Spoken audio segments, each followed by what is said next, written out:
Have you ever heard this? Most of the damage in old age isn't caused by illness, but by small mistakes we don't even see coming. It's a hard truth, but one we need to talk about. It's not always the heart problems, the memory slips, or even a poor diet that steal our peace in later years. No, it's the quiet choices, the habits we fall into, the things we stop doing because we think we're just getting old. Many of us reach our 60s, 70s, or 80s believing we've made it through the toughest storms. But somehow, we find ourselves feeling invisible, disconnected, like passengers in a life we used to steer.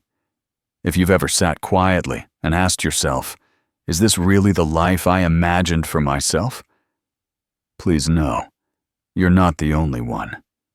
This space is for you. With warmth, with care, and with truth, let's gently look at 5 common traps older adults often fall into. They sneak in quietly, but they cost us deeply. And the good news?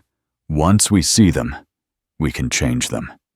Step by step, choice by choice, we can reclaim what truly matters. It usually starts with love, a gentle thought in the back of your mind. I just want to make things easier for my children. So you begin to hand things over. Maybe it's the grocery list, or the bills, or the passwords to your online accounts. Little by little, without even noticing, you step back. You stop making the choices you once made every day. At first, it feels like relief. Fewer responsibilities, fewer decisions, maybe even a little rest for the mind. But slowly, something shifts. You stop picking your meals. You let someone else schedule your appointments. You find yourself asking permission instead of making decisions. And after a while, you forget what it felt like to steer your own ship. Psychologists call it learned helplessness. It means the less you do for yourself, the more you start to believe you can't do it. And that belief is what truly robs us, not old age, not illness, not time. Let me tell you about Martin. He's 76. After his wife passed, his children lovingly stepped in. They handled everything: his finances, his meals, even his medications. At first he was grateful, but within a year he told me something that stopped me cold. I don't feel like a person anymore, he said. I feel like luggage being carried from place to place. His story isn't rare. Too many older adults quietly become background characters in their own lives. Not because they're weak, but because they've been too kind and slowly faded from their own choices. But here's the truth. It's not too late to come back to yourself. You don't have to take back everything. Start with something small. Plan your meals for the week. Make your own doctor's appointment. Sit down with your bank account and go over your spending. Even saying, "I'd like to handle this one," is powerful, because control isn't about doing everything alone. It's about staying present, staying awake in your own life. You are not a burden. You are not done leading. And you don't need anyone's permission to take up space, make choices, or speak your truth. Your hands may tremble, your memory may take its time, but your voice, your will, they are still strong, still sacred, still yours. Don't wait until it's all been handed over. Start today, quietly, gently, reclaiming the parts of your life that make you feel like you. Sometimes we tell ourselves it's just easier to stay in. We think, I don't want to bother anyone. Or, it's fine, I'm used to being on my own. And so the days slip by. You might skip the church social, put off that phone call, turn down a neighbor's invitation for coffee. And at first, it feels harmless, peaceful even. But over time, that quiet begins to feel heavy. Loneliness doesn't always arrive with a bang. It creeps in softly. A missed call here, a silent weekend there. And slowly, without realizing it, the world grows dimmer. Not because it left you, but because you stopped reaching toward it. What many don't realize is that loneliness doesn't just affect the heart. It touches the brain, the body, the very core of our being. Studies show that isolation raises the risk of memory loss, weakens the immune system, and increases the chance of heart problems. It can be just as dangerous as smoking or obesity. I want to tell you about Evelyn. She's 72. After her husband passed, she thought she was doing the right thing by staying quiet and giving others space. She stopped going to her weekly card games. She stayed home from church. She didn't want to be a burden. But in her silence, her spark dimmed. She became forgetful, low in spirit. Her doctor later said, "Evelyn, you don't need more medicine. You need more people." You see, the human heart isn't meant to be alone. We were made for connection.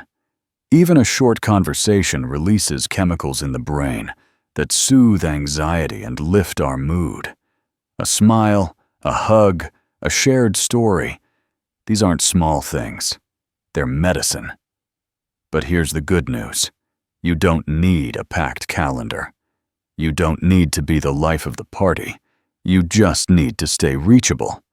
Send a note, wave to a neighbor, call a friend and say, "I just wanted to hear your voice." Connection can begin with a whisper. So if you've been hiding away, thinking the world has no space for you anymore, please think again. You are not a burden. You are not too much. And you are not forgotten. Your voice still matters. Your presence still brings warmth. Let others feel the light that still shines in you. Even the smallest steps toward connection can open the door to life again. And life, dear friend, is waiting for you. It starts quietly. A little stiffness in the knees. A sore back when you get out of bed. Maybe you tell yourself, "I've earned my rest." And that's true. But before you know it, rest turns into stillness. And stillness turns into stopping. You sit longer, move less, and slowly your world begins to shrink. The truth is, our bodies are meant to move, just like a tree needs sunlight, or a river needs to flow. Our muscles, bones, and minds need motion to stay alive. When we stop moving, even just for a while, the body begins to forget. Muscles weaken. Balance fades. Even our memory and mood begin to suffer, not because we've grown old, but because we've grown still. I remember Charles. He's 79 now. After he retired, he told himself he deserved to slow down. He gave up his daily walks, let the garden go. "I'm just too tired," he'd say. But within a year, he noticed something. His legs felt unsteady. He stumbled more often. And more than that, he felt dull inside. Then, one morning, he put his shoes back on. He walked just 10 minutes down the street and back. That small act of movement lit something up in him. He started walking every day. He felt stronger, clearer, more alive. Movement doesn't have to mean weights or treadmills. It can be as gentle as stretching your arms when the sun rises, turning on soft music and swaying in your kitchen, taking a slow stroll around your block while listening to the birds. What matters most is not stopping, because when you move your body, you remind it, we're still living. And when you move with intention, you remind your spirit, we're still here. So even if your joints ache, even if the weather's cold or the couch feels too soft, try again, gently, slowly, kindly. Even 5 minutes can change the shape of your day. Your body is your home, and it still deserves care, energy, and love. Keep it moving, and you'll keep your freedom. Keep your joy, and keep a firm, steady place in the world. It's easy to say, I'm too old for this, or it's too confusing. I don't need it anyway. So we turn away. From the smartphones, from the computer, from the apps and buttons that seem to speak a different language.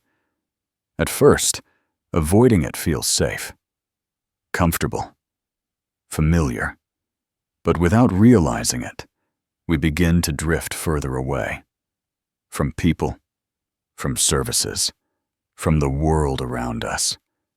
And slowly, the silence grows. The truth is, in today's world, technology isn't just for the young.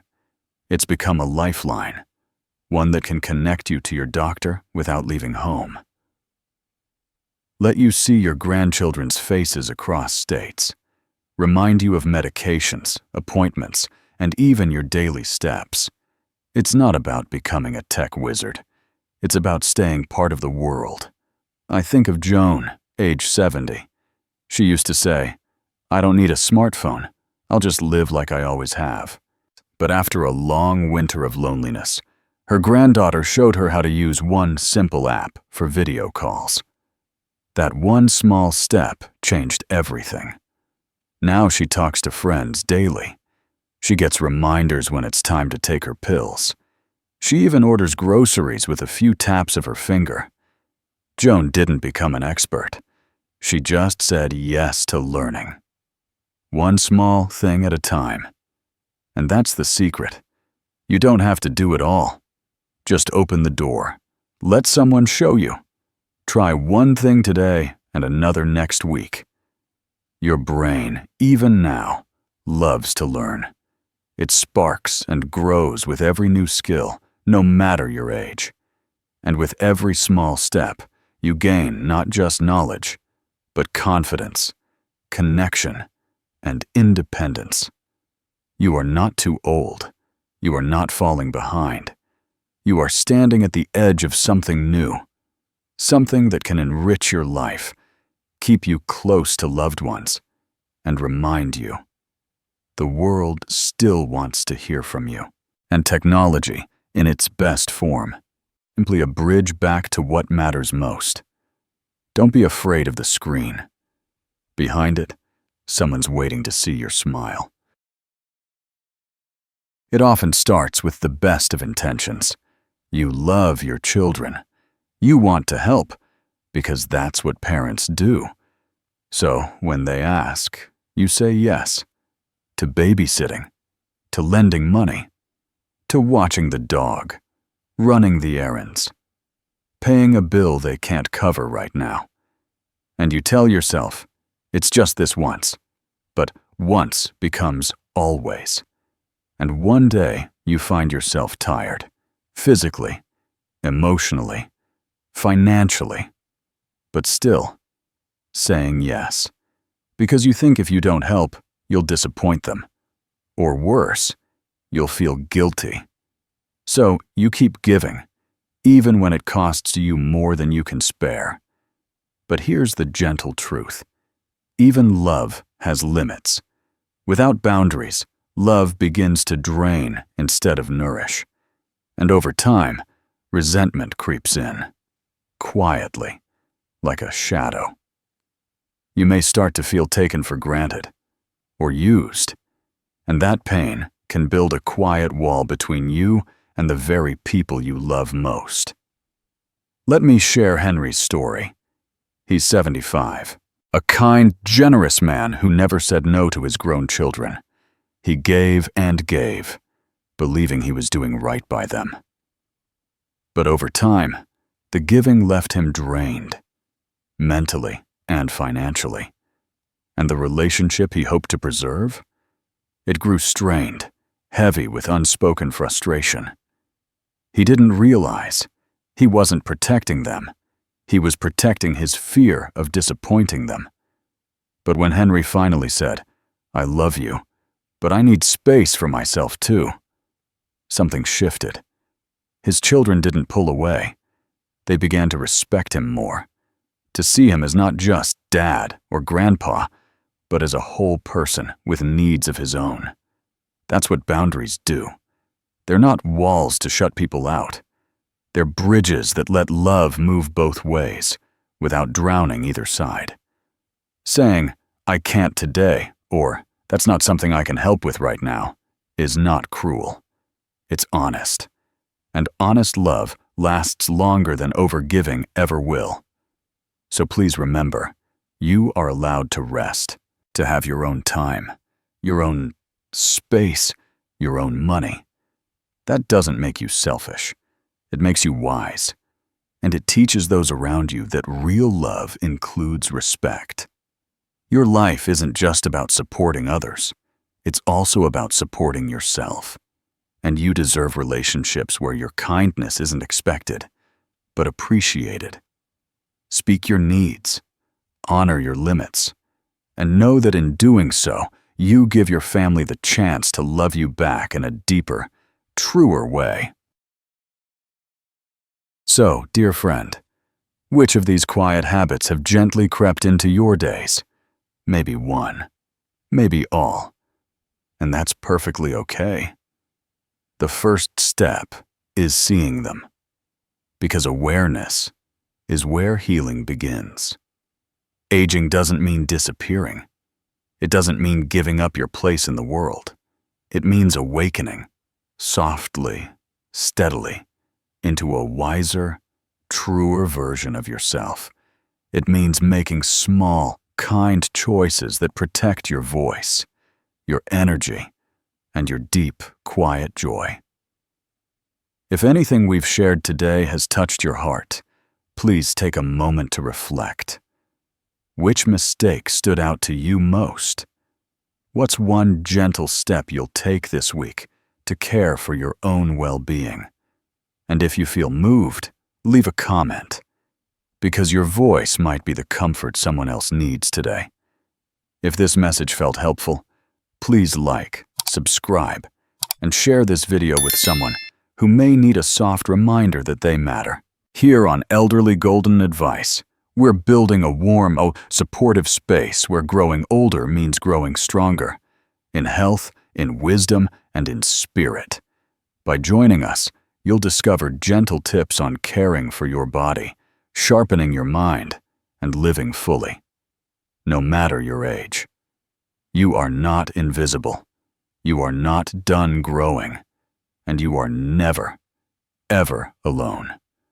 We're so glad you're here. Until next time, take good, loving care of yourself.